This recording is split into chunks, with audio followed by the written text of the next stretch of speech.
1 plus sine x এটা লব এবং হরকে আমরা 1 মাইনাস সাইন এক্স দ্বারা গুণ করব 1 মাইনাস সাইন এক্স dx আর 1 plus sine x into 1 minus sine x. আমরা এখানে কি করলাম লব এবং হরকে 1 মাইনাস সাইন এক্স দ্বারা গুণ করে দিলাম। লব ও হরকে 1 মাইনাস সাইন এক্স দ্বারা গুণ করে, তো গুণ করার ফলে আমাদের কাছে এখন হরে 1 plus sine x into 1 minus sine x, অর্থাৎ আমাদের কাছে যে সূত্রটা আসলো সেটা হচ্ছে a plus B into a minus B, এটা সমান হচ্ছে a square minus B square. অর্থাৎ আমাদের এইখানে যে এটা আছে এই a মানে হচ্ছে 1 আর বি হচ্ছে সাইন, তাহলে a plus B into a minus B.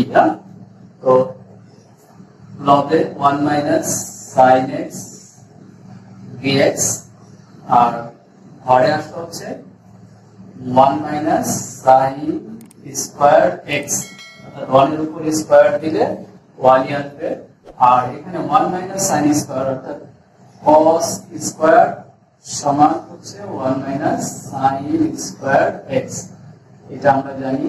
So আমরা এইখানে 1 মাইনাস সাইন এক্স এটার পরিবর্তে হরে আমরা লিখব হচ্ছে cos স্কোয়ার এক্স dx। এখন এইটাকে আমরা দুইটা অংশে ভাগ করে দিতে পারি, একটা হচ্ছে 1 by cos square x sin x by cos square x dx। তো কি করতে পারি এখন,